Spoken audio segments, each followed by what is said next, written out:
고린도전서 10장 14절에서 33절까지 말씀 오늘 볼 차례입니다. 고린도전서 10장 14절에서 33절까지 같이 한 목소리로 읽겠습니다. 그런즉 내 사랑하는 자들아 우상 숭배하는 일을 피하라. 나는 지혜 있는 자들에게 말함과 같이 하노니 너희는 내가 이르는 말을 스스로 판단하라. 우리가 축복하는 바 축복의 자는 그리스도의 피에 참여함이 아니며 우리가 따는 떡은 그리스도의 몸에 참여함이 아니냐. 떡이 하나요 많은 우리가 한 몸이니 이는 우리가 다 한 떡에 참여함이라. 육신을 따라 난 이스라엘을 보라. 제물을 먹는 자들이 제단에 참여하는 자들이 아니냐.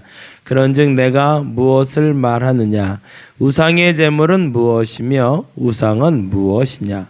무릇 이방인이 제사하는 것은 귀신에게 하는 것이요 하나님께 제사하는 것이 아니니 나는 너희가 귀신과 교제하는 자가 되기를 원하지 아니하노라.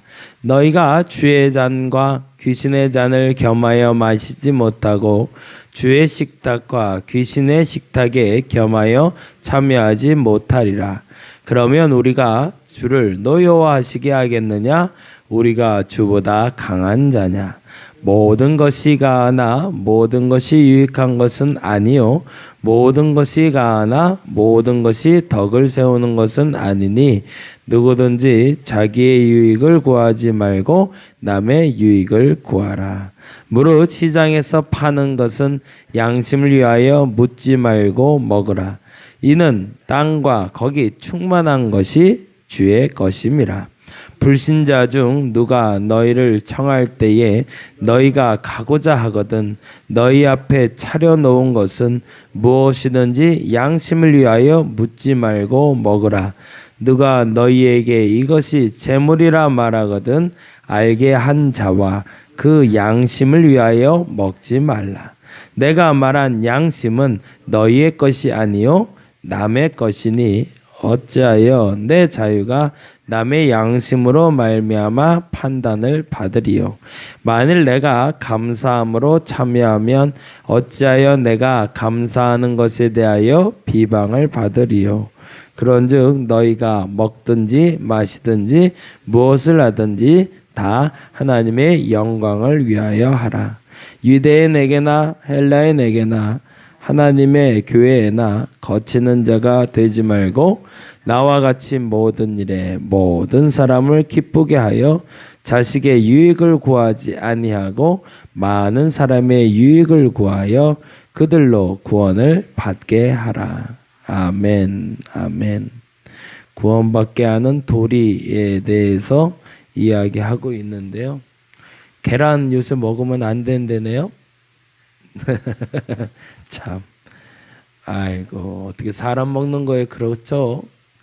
남이 먹으면 자기가 먹는다고 생각하면 그렇게 안 할 텐데 그 이미 많이 퍼져 있다는데 이미 우리 입에도 몇 개 들어왔을 것 같은데 이제 막는다고 될런지 모르겠습니다.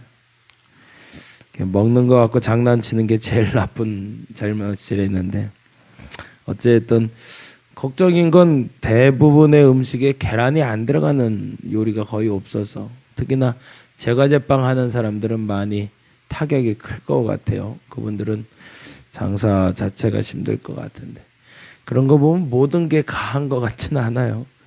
때로는 먹지 말아야 될 음식이 있고 여기 말한 것처럼 남들이 그걸 알려줘서 양심적으로 그거 잘못됐다 말할 때는 먹지 말아야 된다는 게 맞다고 합니다. 재미난 뉴스가 하나 있어서 소개를 할게요. 연합뉴스에 어저께 난 뉴스인데요. 제목이 뭐라고 되냐면요. 스님이 고기를 먹어도 될까? 뉴스의 제목이에요. 스님이 고기 먹어도 되나요? 이게 진짜 회의가 열렸대요. 불교계에서. 그냥 읽어드릴게요. 한번 들어보세요. 스님이 고기를 먹어도 되는지를 놓고 불교계에서 논쟁이 뜨겁다. 관례상 육식을 하지 않는 게 불문율이지만 일각에서는 이웃 종교의 견조, 아마도 우리 기독교를 말하는 것 같죠. 이웃 종교의 견조, 경직된 규범이 출가자의 감사로 이어진다는 반복이 나오고 있다. 고기 먹지 말라고 해서 출가하는 사람이 줄어들고 있다는 통계 수치를 본인들이 찾게 됐나 봅니다. 14일 조계정에 따르면 대한불교 조계정 100년 대계본부는 지난달 20일부터 23일까지 100년 대계 기획 워크숍을 열고 불교계의 위기 상황을 점검했다. 이 자리에서 한 참석자는 티베트 스님들은 수행을 잘하는데 고기도 잘 먹는다. 한국 스님들은 지킬 수 없는 계율에 얽매이고 있다고 주장했다. 그러면서 이렇게 얘기를 했대요. 다른 참석자도 불상생과 고기를 먹는 것은 연결되지 않는 것으로 봐야 한다. 율장에 따르면 일부 육식은 가능하다고 얘기했다. 율장에 보면 먹어도 되는 고기에 대해서 이야기한대요. 한번 들어보세요. 불가에서는 죽이는 장면을 보지 않은 고기를 죽이는 걸 보지 않거나 죽이는 소리를 듣지 않는 고기, 자신을 위해 잡은 것이 아님을 알고 난 고기, 수명을 다해 스스로 죽은 생물의 고기, 매나 독수리 따위가 먹다 남은 고기 등 오정육을 먹어도 된다고 규정하고 있다. 그러나 다른 참석자는 대만 불교가 1965년 이후 육식 금지의 계율을 지키면서 대중의 존경을 회복했다고, 채식 문화가 세계적으로 융성하고 있는데 불교가 역행해서는 안 된다고 맞섰다. 또한 닭, 소, 돼지가 공식적으로 사육되고 1kg의 고기를 만들기 위해 더 많은 양의 곡식이 쓰인다. 세계적 불평등이 생기는 것이라고 지적했다. 이처럼 육식에 둘러싼 불교계의 찬반론은 과거부터 뿌리 깊게 만연되어 있다라고 되어 있습니다. 스님이 고기를 먹는 게 옳은 건가요? 안 먹어야 되는 건가요? 남의 일이니까 우리는 쉽게 얘기하지만 그네들은 굉장히 심각한 문제인 것 같아요. 그러니까 그 조계종 대표들이 모여서 회의까지 했겠죠. 결론은 어떻게 날지 모르겠지만 저는 아니다가 맞는 것 같아요. 먹지 말아야 된다. 스님들은. 왜요? 그거는 변화와 변질의 차이를 오해하고 있기 때문에 그렇습니다. 그리스도인들도 언젠가는 어느 순간에는 늘 변화할 수 있어야 됩니다. 근데 우리가 잘 아는 대로 변질되면 안 됩니다. 변질되는 것과 변화되는 것의 가장 큰 차이는 뭘까요? 변질은 형질 자체가 변화되는 걸 얘기합니다. 본질을 잃어버린 상태가 변질입니다. 된장이 썩는 것, 김치가 상하는 건요, 변질된 겁니다. 근데 변화되는 건 숙성되는 걸 말합니다. 그 본질이 더 충실해지는 걸 변화된다고 얘기합니다. 형태는 달라지지만 본질이 달라지지 않은 걸 우리는 변화된다고 얘기합니다. 오늘 본문에 말하고 있는 먹어도 되는 음식, 제물에 대해서 이야기할 때 지난번에 말씀드린 대로 그 제물은 이미 바쳐진 제물 중에 잉여 제물들이 있어서 그게 아까워서 시장에 나와서 파는 사람들이 있는데 그걸 가지고 좀 더 싸게 혹은 좀 더 비싸지만 의미 있는 물건이라고 갖다 먹는 사람들에 대해서 너무 투덜대지 말고 묻지도 말고 따지지도 말고 그냥 사 먹으라 라는 얘기가 사도 바울의 이야기인 것은 변화를 얘기하고 있는 겁니다. 변질을 말하고 있는 것이 아니라. 근데 안타깝게도 지금 이 불교계에서 말하고 있는 것은 변질되는 겁니다. 우리가 단순히 생각을 해도 살생을 금하는 것이 불교의 가치관이니까. 아까 말한 대로 티베트 불교가 1965년 이후에 오히려 다시 육식을 금하면서 대중에게 존경받는 불교가 될 수 있었던 이유는 구별된 자로 변질되지 않고 변화된 자세로 살아가고 있기 때문인 것처럼 우리 기독교인도 지켜야 될 것이 있습니다. 요즘 와서 근데 계속 또 갑론을박하는 게 있습니다. 술, 담배를 허용해야 되는가? 이건 대한민국에만 있는 문화인데 이 대한민국에 있는 이 문화를 계속 지속할 필요가 있는가? 갑론을박하고 있습니다. 어떻게 하는 게 맞을까요? 술, 담배 허용하는 게 맞나요?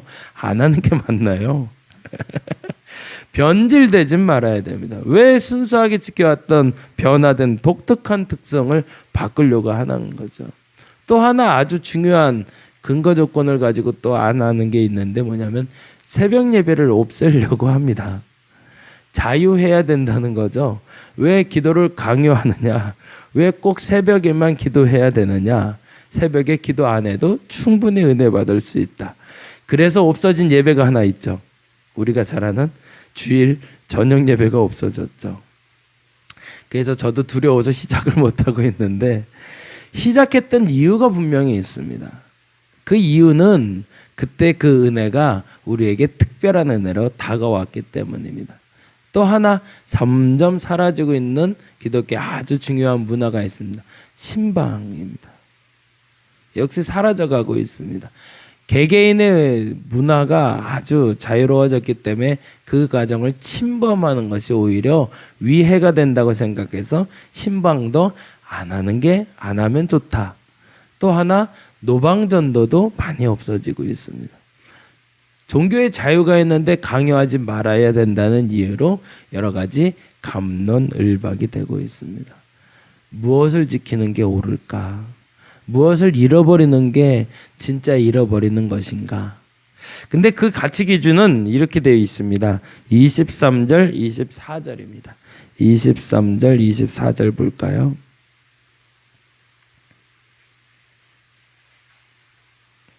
(23, 24) 그리고 31절이 결론입니다. 23, 24, 23절 보겠습니다. 시작. 모든 것이 가하나 모든 것이 유익한 것은 아니요 모든 것이 가하나 모든 것이 덕을 세우는 것은 아니다라는 겁니다. 그렇죠? 내가 모든 것을 할 수 있는 자유자입니다. 우리 예수 믿는 사람들은 모든 걸 할 수 있습니다. 사실 아까 말한 대로 담배 펴도 구원한 하등 상관 없습니다. 술 상관 사실은 없습니다. 근데 중요한 것은 모든 것이 유익하지 않고 모든 것이 덕을 세우는 것이 아니기 때문에 하지 말아야 되는 겁니다. 그리고 나서 23절에 24절에 다음과 같이 이야기합니다. 결론인데 읽어봅니다. 누구든지 자기의 유익을 구하지 말고 남의 유익을 구하라. 우리가 술, 담배를 기독교에선 금해야 되는 이유는 나의 건강을 위해서이기도 하지만 그 누군가에게 그것이 시험거리가 될 수 있기 때문입니다. 더 중요한 이유가 있죠. 그것이 바로 31절입니다. 31절 읽어봅니다.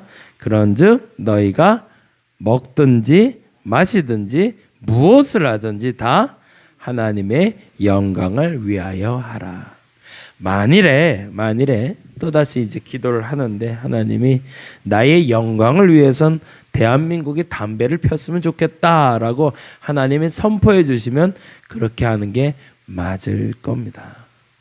그러나 우리의 양심으로 물었을 때 하나님 보시기에 이것이 맞다라고 여기지 않는다면 지속해서 하지 않는 것이 옳은 겁니다. 그것은 불과 우리에게 지금 나타나는 결과만으로 얘기할 때 그리고 불교계에서 말하는 고기 먹는 문제처럼 남의 얘기 이야기할 땐 편한 얘기지만 내 자신의 규범을 가지고 생활할 때는 참 어려운 일입니다. 그럼에도 불구하고 우리의 신앙생활을 하면서 우리 스스로에게 세워진 하나님의 거룩한 구별된 습관들이 무엇인지 다시 한번 점검해 보시기 바랍니다. 사실은 내가 지금 그 생명력을 유지하고 기도할 수 있는 가장 큰 요인은 그 거룩한 습관이 아직 내게 살아있기 때문입니다. 헌금하는 습관, 예배하는 습관, 기도하는 습관, 그리고 사람을 만나는 습관 중에 그리스도의 영광을 위해서 했던 모든 습관들을 다시 한번 점검해 보시고 남들이 뭐라고 해서 바뀌는 것이 아니라 나 스스로가 하나님을 위해서 또한 그 남들의 유익을 위해서 절제해야 된다는 것이 내게 끊임없는 결단의 요청이라면 그 일을 행할 수 있는 저와 여러분이 되기를 간절히 바랍니다. 기도하겠습니다. 순간순간 유혹이 옵니다.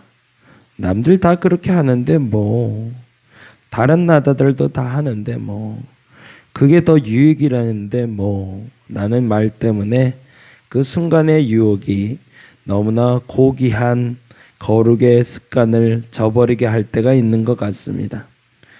불교에서는 고기 안 먹는 게 경건해 보입니다. 우리는 술, 담배 안 하는 게 나름 우리의 거룩의 습관입니다. 무엇보다도 우리 자신이 하나님 앞에 지켜야 될 거룩한 습관이 무엇인지 점검해 보게 하시고 잘 지키라고 만들어주신 그 습관을 한 번의 유혹에 넘어가 다 잃어버리는 어리석음 없게 하여 주옵소서. 누구든지 모든 것이 가하고 모든 것이 유익한 것이 아님을 알게 하여 주옵소서.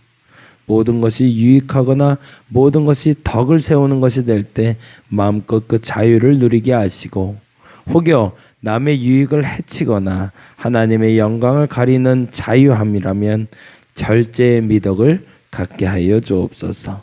변하는 나대 변질되지 말게 하여 주시옵소서. 감사합니다. 고마우신 예수님 이름으로 기도드렸습니다. 다 같이 기도하고 돌아가도록 하겠습니다.